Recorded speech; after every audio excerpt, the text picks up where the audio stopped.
اس نے تلاش کیا, ایک ایک چیز ڈھونڈی تو ایک دانہ بھی کم نہیں اس کا. جتنا سامان لاتا تھا ہو بہو سیم ٹو سیم لدا ہوا ہے, کوئی چیز کی کمی نہیں ہے اس کے پاس. تو اس نے دیکھا تو مارے خوشی کے اس کے پیروں کے نیچے سے زمین سرک گئی, اور اتنا خوش ہوا کہ مارے خوشی کے کہنے لگا اللہم انت عبدی وانا ربک. مان گیا اے اللہ تیری قدرت کو, واقعی تو میرا بندہ ہے اور میں تیرا خدا. کیا جملے بول گیا وہ, ہمیں اس کے ڈینجر ہونے کا اعتراف ہے.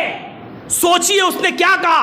اونٹ کو دیکھا اپنی جگہ پر خوش ہو کر تو اتنا خوش ہوا کہ خوشی میں اس کو ہوش ہی نہیں کہ کیا نکل رہی اس کی زبان سے. اللہم انت عبدی وانا ربک, اے اللہ واقعی تو میرا بندہ ہے اور میں تیرا رب.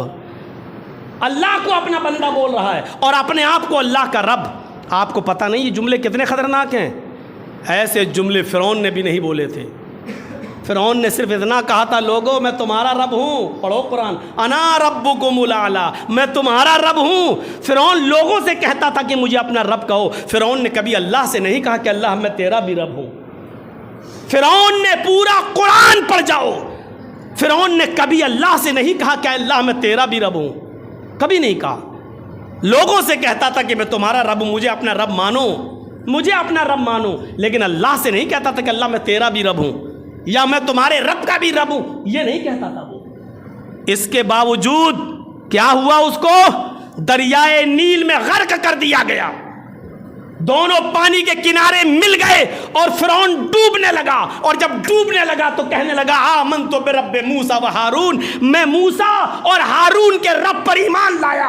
آواز آئی اب اس وقت تیرے ایمان کی کوئی قدر و قیمت نہیں ہے. اللہ ایمان کا لالچی نہیں ہے کہ اب ڈوبنے لگا تو ایمان لایا. آمنت برب ہارون, آمنت برب موسیٰ و ہارون, میں موسیٰ اور ہارون کے رب پر ایمان لایا. ڈوبتے وقت بھی کتنا چالاک تھا فرعون. قرآن کی بھی تو کہا میں نے, جو قرآن کی ایک ایک آیت میں غرق لگاتا ہو ڈوبا ہو اس سے مسئلے پوچھا کرو. اب پوچھو کہ فرعون نے یہ کیوں نہیں کہا میں لوگوں کے رب پر ایمان لایا. فرعون نے یہ کیوں کہا آمنت برب موسیٰ و ہارون, میں موسیٰ اور ہارون کے رب پر ایمان لایا. یہ کیوں کہا فرعون نے ڈوبتے وقت؟ کیونکہ لوگوں کا رب تو وہ خود بنا ہوا تھا. لوگوں کا رب تو وہ خود بنا ہوا تھا, اس لیے اس کو معلوم تھا کہ لوگوں کا رب یعنی میں اب اپنے آپ کو نہیں بچا پاؤں گا. لیکن ہارون و موسیٰ علیہ السلام اور ہارون علیہ السلام ایسے پیغمبر گزرے ہیں جنہوں نے کبھی فرعون کی فرعونیت کو تسلیم نہیں کیا.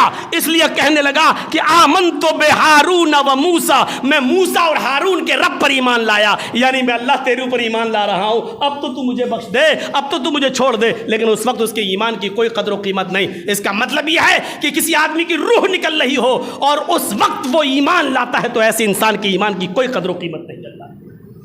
یہ تو ہر مرنے والا مرنے سے پہلے کہے گا. کیا کہے گا؟ لولا اخرتنی الی اجل قریب فاصدق واکن من الصالحین. اللہ تھوڑی سی مہلت دے دے مجھے, اللہ میری سانسیں اٹک رہی, تھوڑی سی مہلت دے دے. میرے فلاں بینک میں اتنا روپیہ جمع ہے, ابھی میں 5 لاکھ نکال کر کسی مسجد کو دیتا ہوں, کسی مدرسے کو دیتا ہوں. اے اللہ میں صدقہ و خیرات کرنے کے لیے تیار ہوں, مجھے تھوڑی سی مہلت دے دے. لولا اخرتنی الی اجل قریب, تھوڑی سی مہلت دے دے, اتنی مہلت دے دے کہ میں صدقہ کر دوں. فاصدق واکن من الصالحین, میرے پاس بہت بینک بیلنس ہے, میں اس میں سے 10 لاکھ روپے کے نکال کے میں کسی مسجد کو دے دیتا ہوں, میں کسی مدرسے کو دے دیتا ہوں, میں کسی غریب کو دے دیتا ہوں. فاصدق, قرآن پڑھیے, فاصدق, اتنی مہلت دے دے کہ میں صدقہ کر لوں, اتنی مہلت دے دے کہ میں خیرات کر دوں, اس کے بعد تو میری جان لے لینا, میری روح نکال لینا. لیکن آواز آئی کیا؟ وَلَن يُؤَخِّرَ اللَّهُ نَفْسًا, 10 لاکھ نہیں 10 کروڑ, 10 کروڑ نہیں 10 ارب بھی تو اس وقت اب صدقہ کرے گا تو تیرا صدقہ قبول نہیں ہوگا. کیوں؟ کیونکہ اللہ جب کسی کا وقت آ جاتا ہے تو اس کو مہلت نہیں دیتا ہے. اللہ تمہارا لالچی ہے, تمہارے 10 لاکھ کے چکر میں تمہیں تھوڑی مہلت دے دے گا. دولت اسی کی دی ہوئی اور اسی سے کہہ رہے ہو کہ مجھے مہلت دے دے کہ میں صدقہ و خیرات کر دوں. اب کوئی صدقہ و خیرات مسجد کا بنانے کا وعدہ کرتا ہے, مسجد میرا گھر ہے, میں جب چاہوں گا تب بنوا دوں گا. تو بنائے گا میری مسجد؟ تیری اوقات ہے کہ تو میری مسجد کو بنا کے میرے گھر کو بنا کر تیار کرے گا؟ نہیں. وَلَن يُؤَخِّرَ اللَّهُ نَفْسًا إِذَا جَاءَ أَجَلُهَا, جب کسی کے انتقال کا وقت آ جاتا ہے تو اللہ اس کو مہلت نہیں دیتا ہے. غور کرو, اس نے وہ جملے کہے جو فرعون نے بھی نہیں کہے, فرعون سے بھی بڑھ کر فرعون نے صرف اتنا کہا تھا ہاں میں تمہارا رب ہوں، لیکن کبھی اللہ سے نہیں کہا اللہ میں تیرا بھی رب ہوں. لیکن اس نے تو اللہ ہی کو اپنا رب کہہ دیا. کیا کہا؟ تو میرا بندہ میں تیرا رب. اے اللہ واقعی تو میرا بندہ ہے اور میں تیرا رب. لیکن اللہ نے فرعون کو ڈبو دیا، غرق کر دیا. اور جب اس نے کہا اللہ واقعی تو میرا بندہ ہے اور میں تیرا رب، تو اللہ مسکرا دیا، اللہ ہنس دیا، اللہ نے معاف کر دیا. دونوں میں فرق سمجھتے ہو کیا ہے؟ دونوں میں فرق کیا ہے؟ فرعون نے جان بوجھ کر کہا تھا، فرعون نے جان بوجھ کر کہا تھا، اور اس شخص نے جان بوجھ کر نہیں کہا تھا. اس کی نیت نہیں تھی یہ کہنے کی، بلکہ یہ کہنا یہی چاہ رہا تھا کہ واقعی تو میرا رب ہے اور میں تیرا بندہ. لیکن دھوکے سے اس کے منہ سے نکل گیا خوشی میں کہ واقعی تو میرا بندہ میں تیرا رب. اللہ نے اس دھوکے کی وجہ سے زبان سے نکلے ہوئے اس جملے کو معاف کر دیا اور اس آدمی سے کوئی انتقام نہیں لیا. یہ ہے نیت کا فائدہ. یہ صدقۃ الفطر کا وقت ہے میرے بھائیوں. آج 28واں روزہ ہے. آخری چیز اور بتا دوں، صدقۃ الفطر ہم نے جو پورے مہینے جو روزے رکھے ہیں نا، ان روزوں میں کہیں نہ کہیں کوئی نہ کوئی کمی تو پھر بھی بہت بچنے کے باوجود بھی کمی رہ جاتی ہے. اس کمی کو دور کرنے کے لیے اللہ کے نبی صلی اللہ علیہ وسلم نے صدقۃ الفطر کو فرض قرار دیا ہے. سن لیجئے، فرض ہے یہ. اور فرض سمجھتے ہیں جیسے نماز فرض ہے، جیسے روزہ فرض ہے، جیسے صاحب استطاعت پر حج فرض ہے، جیسے صاحب حیثیت پر زکوٰۃ فرض ہے، اسی طریقے سے صدقۃ الفطر بھی فرض ہے. اللہ کے نبی نے فرمایا تمہارے روزے زمین و آسمان کے بیچ میں معلق رہتے ہیں، زمین اور آسمان کے بیچ میں لٹکے رہتے ہیں، اس وقت تک قبول نہیں ہوتے، اللہ کے یہاں نہیں جاتے جب تک کہ تم صدقۃ الفطر ادا نہ کر دو. صدقۃ الفطر یہ غریبوں کا حق ہے اور اس میں کوئی حیثیت اور استطاعت نہیں ہے. سن لیجئے، آپ کے گھر میں اگر عید کی نماز، مثلاً آپ شاہی جامع مسجد میں نماز پڑھتے ہیں اور شاہی جامع مسجد میں نماز عید کا وقت 7 بجے ہے، اگر آپ کے گھر میں 6:59 پر بھی اگر بچہ پیدا ہوگا تو آپ کو اس بچے کا بھی صدقہ فطر دینا ہوگا. اس بچے کا بھی. احتیاط کا تقاضا تو یہ ہے. آپ یہ کہو گے کہ مولانا صاحب ایک نیا فتنہ کھڑا کر رہے ہیں. نہیں، احتیاط کا تقاضا تو یہ ہے کہ جو بچہ آپ کی بیوی کے پیٹ میں ہے اور وہ 4 مہینے کا ہو چکا ہے حمل، اور 4 مہینے سے اوپر کا ہے، تو اس بچے کے پیٹ میں، اس ماں کے پیٹ میں، اس بچے کے اندر روح داخل ہو چکی ہے، روح داخل ہو چکی ہے. احتیاط کا تقاضا تو یہ ہے کہ اس بچے کا بھی صدقہ فطر دیا جائے، لیکن یہ فرض نہیں ہے اس بچے کا، کیونکہ ابھی اس نے دنیا میں آنکھ نہیں کھولی ہے، دنیا میں آنکھ نہیں کھولی ہے. لیکن احتیاط کا تقاضا ہے کیونکہ اس کے اندر روح آ گئی ہے. اگر آپ دینا چاہیں تو دے دیں، بہتر ہے، لیکن نہیں دیتے ہیں تو گناہ گار نہیں ہوں گے. کیونکہ حدیث میں یہ لفظ ہے اگر نماز عید سے پہلے وہ پیدا ہوا تو اس کا مطلب یہ ہوا کہ پیدا ہونے سے اس کا تعلق ہے، دنیا میں اس کے وجود سے تعلق ہے. اگر اس کا وجود ہے، دنیا میں ہے، اور 7 بجے مان لو اگر آپ عیدگاہ میں نماز پڑھتے ہیں اور وہاں 8 بجے نماز ہے، تو آپ کے ہاں 7:59 پر بچہ پیدا ہوگا تو آپ کو اس کی بھی دینا پڑے گی. آپ جس عیدگاہ میں نماز پڑھتے ہیں اس عیدگاہ سے اس کا تعلق ہے. مثلاً 7 بجے اگر جامع مسجد میں نماز ہو رہی ہے تو 6:45 بجے بھی اگر آپ کے گھر میں کوئی بچے کی ولادت ہوگی تو آپ کو اس کا بھی صدقہ فطر ادا کرنا ہوگا. صدقہ فطر کا اول وقت اور بہتر وقت اور سب سے زیادہ ثواب کا وقت یہ ہے میرے بھائیوں کہ آپ عید کا چاند ہو جانے کے بعد سے نکالیں. آپ 1 دن پہلے 2 دن پہلے بھی نکال سکتے ہیں، جائز ہے. پھر میں وہی بات کر رہا ہوں، جائز ہے، لیکن افضل کا وہی ہے. ثواب زیادہ آپ کو تبھی ملے گا جب عید کا چاند ہو جائے گا اور نماز عید سے پہلے. اور ان دونوں میں بھی سب سے افضل یہ ہے کہ نماز فجر کے بعد اور عید سے پہلے دیا جائے. اب اس دن تو بڑی بھاگم بھاگ ہوتی ہے، پانی بھرنا ہوتا ہے، کپڑے بدلنا ہوتے ہیں، نہانا ہوتا ہے، یہ کرنا ہوتا ہے، وہ کرنا ہوتا ہے. اس لیے عید کا چاند جب ہو جائے، چاند ہوتے ہی آپ صدقہ فطر ادا کریں. آپ 1 دن 2 دن پہلے بھی کر سکتے ہیں، لیکن 1 دن 2 دن پہلے میرے بھائیو جائز ہے، افضل نہیں ہے. افضل عید کا چاند ہو جانے کے بعد ہے. اور ہر ایک آدمی کی طرف سے ہر ایک آدمی کی طرف سے، گھر کے ہر فرد کی طرف سے 1 سا 2.5 کلو کے حساب سے دینا ہے۔ 2.5 کلو تقریباً 2 کلو 400 گرام، 420 25 30 گرام کے آس پاس ہوتا ہے، لیکن احتیاطاً 2.5 کلو، احتیاطاً 2.5 کلو۔ ہم تو گئے تھے پچھلی مرتبہ جب عمرہ کرنے گئے تو وہ ایک سا تھا، سا، اس میں جب ہم لوگوں نے گیہوں کو بھر کے دیکھا اور پھر تول کے دیکھا تو 2 کلو 400 سے کچھ اوپر آ رہا تھا، 500 پورا نہیں ہو پا رہا تھا، تو وہ 2 کلو 400 کچھ گرام تھا۔ تو اس لیے احتیاطاً 2 کلو 500 گرام آدمی کہہ دیتا ہے 2.5 کلو کے حساب سے یہ دینا ہے، یہ دینا ہے۔ میرے بھائیوں 2.5 کلو ہی ہوگا۔ بہت سے لوگ کہتے ہیں گیہوں میں آدھا سا چل جائے گا، اگر ان کو کسی عالم کی دلیل پسند ہے تو کرے۔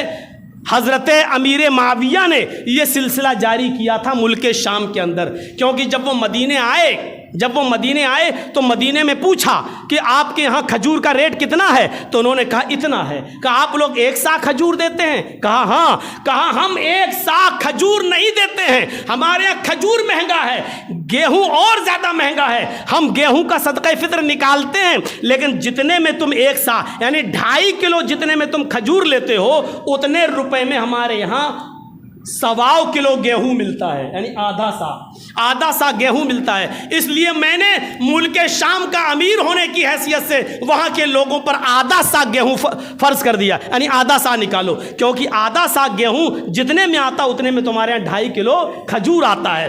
تو حضرت ابو سعید خدری مدینے میں تھے، وہ کہنے لگے کہ اللہ کے رسول نے ہر جنس میں، کھانے پینے کی اور اناج کی ہر جنس میں 1 سا فرض کیا ہے، تم نے اپنی عقلی تو گھوڑے دوڑائے ہیں، تم نے قیمت آدھی، یعنی تم نے دیکھا 2.5 کلو کھجور اگر مان لو 100 روپے کا آ رہا ہے تو ہمارے ہاں 1.25 کلو گیہوں 100 روپے کا آ رہا ہے، تو ہم 1.25 کلو گیہوں دے دیں، یہ آپ اپنی عقل دوڑا رہے ہیں۔ اللہ کے رسول نے ہر جنس میں سے 1 سا دیا، ہم بھی 1 سا میں سے 1 سا دیں گے۔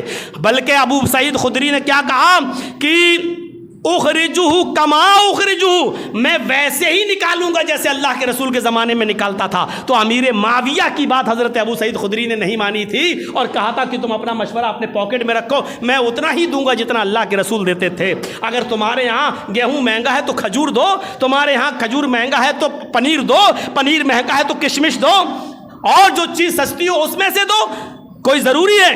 تو میرے بھائیوں 1 سا ہی دینا ہے، اور وقت میں نے بتا دیا ہے آپ کو اتنا۔ اور یہ صدقہ فطر ادا کیے بغیر ہمارے روزے اللہ کے ہاں قبول نہیں ہوں گے۔ اب سوال یہ پیدا ہوتا ہے کہ صدقہ فطر میں کیا قیمت دی جا سکتی ہے یا نہیں؟ مثلا 1 کلو گیہوں 20 روپے کا آ رہا ہے تو 2.5 کلو 50 روپے کا ہوا، تو کیا ہم کسی آدمی کو بجائے گیہوں دینے کے 50 روپے کی قیمت دے دیں؟ میرے بھائیوں تمام دلائلوں کو سامنے رکھنے کے بعد اور تمام قسم کی حدیثوں کو دیکھنے کے بعد اس نتیجے پر میں پہنچا ہوں کہ صدقہ فطر میں جو چیز اللہ کے رسول نکالا کرتے تھے اسی کا نکالنا سنت ہے۔ قیمت اللہ کے رسول بھی کسی کو دے سکتے تھے اور صحابہ بھی دے سکتے تھے، لیکن آپ سے اور آپ کے صحابہ سے قیمت دینا ثابت نہیں ہے۔ صاحب فلاں آدمی بہت بیمار ہے، اس کو گیہوں سے زیادہ اپنے بیٹے کے علاج کی ضرورت ہے، یہ ہماری اور آپ کی عقل ہے، یہ ہماری اور آپ کی عقل ہے۔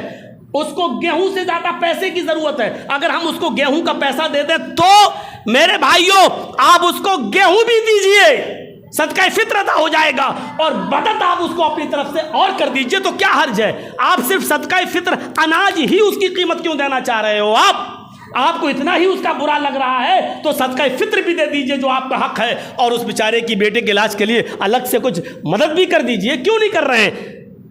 صدقہ فطر میں اناج اور غلہ ہی دینا اللہ کے رسول سے اور صحابہ سے ثابت ہے۔ آپ نے کسی مجبور آدمی کی مجبوری دیکھ کر یہ نہیں کہا اس کو قیمت دے دو اور صدقہ فطر ادا نہ کرو۔ جیسے قربانی، کوئی آدمی کہے ہم 10,000 کا بکرا کیوں لائیں، ہمارے محلے میں بیچارے 5 غریب آدمی رہتے ہیں، ہم 2-2 ہزار روپے ان 5 آدمی کو دے دیتے ہیں۔ ارے جب غریبوں کی قربانی کا گوشت بھی ہمیں غریبوں میں بانٹنا ہے، ہم اس کی قیمت غریبوں میں بانٹ دیتے ہیں، ہم قربانی نہیں کریں گے، تو میرے بھائیو جرم ہوگا، یہ جرم ہوگا۔ ایک شعار ہے اسلام کا، قربانی وہ مٹے گا۔ اس لیے جیسے قربانی کی قیمت غریبوں میں نہیں بانٹی جا سکتی ہے، اسی طریقے سے میرے بھائیوں صدقہ فطر، یہ اناج، یہ غلہ غریبوں میں جانا چاہیے، اس لیے کہ اس کا مقصد کیا بتایا کہ کسی عید کے دن کسی غریب کے گھر میں ایسا نہ ہو کہ چولہا نہ جلے۔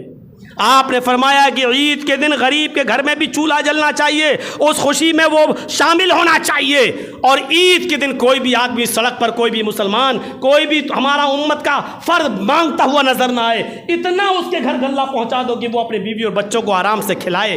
میرے بھائیوں آپ غور کرو، عید کے دن غریب کو نہیں منع کیا ہے، اس سے پہلے پہنچا دو تاکہ وہ مانگے ہی نہیں۔ لیکن ابھی آپ دیکھیے گا جامع مسجد میں جب عید کی نماز پڑھنے آئیں گے تو باہر سڑکوں پر لوگ کھڑے ہوں گے بھیک مانگنے والے، اور آپ ایک طرف سے کسی کو 5 اور 10 روپے دیتے چلے جائیں گے۔ میرے بھائیوں انہی چیزوں کو ختم کرنے کے لیے تو صدقہ فطر اللہ کے رسول نے فرض کیا، تاکہ غریب کے گھر میں گیہوں اناج غلہ پہنچ جائے اور اس کے گھر میں بھی چولہا جلے، وہ اپنے بیوی اور بچوں کے ساتھ خوشی منائے۔ اس دن کوئی بھی باہر نہ نکلے، بلکہ میں کہوں گا تو آپ کو تعجب ہوگا، اللہ کے رسول نے کہا کہ کوئی مسلمان عید کے دن تمہیں بھیک مانگتا ہوا نظر آئے تو اس کو بالکل مت دو۔ کرو گے آپ ایسا؟ آپ ثواب سمجھ کے کر رہے ہو کہ ہم ثواب ہے؟ سن لیجئے، ثواب تبھی ہے جب اللہ کے رسول کہیں دو، اور جب اللہ کے رسول کہہ رہے ہیں عید کے دن بالکل مت دو، تو اب آپ دو گے تو گناہ اور پڑے گا۔ یہ بالکل اسی طرح ہے جیسے نماز پڑھو ثواب ہے، اللہ کے نبی نے کہا نماز کا ثواب ہے، لیکن سورج نکلتے وقت، زوال کے وقت نماز پڑھو گے تو گناہ پڑے گا۔ عصر کے بعد کوئی نفلی نماز پڑھو گے تو گناہ پڑے گا۔ فجر کے نماز کے بعد سورج نکلنے سے پہلے کوئی نفلی نماز پڑھو گے تو گناہ پڑے گا۔ تو جیسے نماز پڑھنا عبادت ہے، لیکن ممنوع وقت میں اگر آپ پڑھو گے تو گناہ ہے، اسی طریقے سے نبی نے جب کہا صدقہ کرو تو کرو، یہ ثواب ملے گا، اور نبی جب کہہ رہے ہیں مت دو تو اس وقت نہ دینے میں ثواب ملے گا، اگر آپ دیں گے تو گناہ پڑے گا، کیونکہ ہمیں شریعت محمد رسول اللہ کے مطابق اپنے آپ کو چلانا ہے اور شریعت کے مطابق چلانا ہے۔ تو یہ تمام چیزیں ہمیں اور آپ کو ذہن میں رکھنا ہے۔ تو صدقہ فطر کے تعلق سے لاسٹ میں نے یہ بیان رکھا ہے۔ میرے بھائیوں، بہت سے لوگ صدقہ فطر کی قیمت کو جائز بھی کہہ رہے ہیں، اور بہت اختلاف چل رہا ہے سوشل میڈیا پر، اس میں بڑی بڑی بحثیں چل رہی ہیں، لیکن سچائی میرے بھائیوں یہی ہے کہ صدقۃ الفطر میں نبی اکرم نے اور آپ کے صحابہ نے کبھی قیمت ادا نہیں کی ہے، اناج اور غلہ ہی دیا ہے۔ آپ بھی بہتر ہے اناج اور غلہ ہی دیں، اس کی قیمت سے بچیں۔ جیسے قربانی کی قیمت غریبوں میں نہیں دی جا سکتی، ایسی صدقۃ الفطر کی قیمت نہیں، آپ صدقۃ الفطر دیں، اناج دیں۔ اللہ رب العالمین ہمارے ان روزوں کو قبول فرما لے، ہماری نیتوں کو اچھا کر دے، اور رمضان کے بعد، روزوں کے بعد، عید کے بعد بھی ہمیں اپنی مسجدوں کو ایسے ہی آباد کرنے کی توفیق عطا فرمائے جس طرح ہم رمضان میں کر رہے ہیں، اور اے اللہ ہمیں قرآن کی اسی طرح تلاوت کرنے کی توفیق عطا فرما جس طرح ہم نے رمضان میں کی ہے۔ اے اللہ رمضان نے جو صبر کا جذبہ ہمارے اندر پیدا کیا ہے وہ 12 مہینے تو ہمارے اندر پیدا فرما دے۔ الہ العالمین ہمارے ٹوٹے پھوٹے روزوں کو قبول فرما لے۔ اللہ جنہوں نے پورے مہینے تراویح پڑھی ہیں، قیام اللیل کیا ہے، اللہ قرآن کو قیامت کے دن ان کا سفارشی بنا دینا، اور قرآن کی سفارش پر اللہ ہم کو جنت کا مستحق بنا دینا۔ الہ العالمین جب تک تو ہمیں زندہ رکھ، اسلام پہ زندہ رکھنا، اور جب ہمارا خاتمہ ہو تو ایمان پر ہمارا خاتمہ فرمانا۔ وما علینا الا البلاغ المبین، وآخر دعوانا ان الحمد للہ رب العالمین۔ السلام علیکم ورحمۃ اللہ وبرکاتہ۔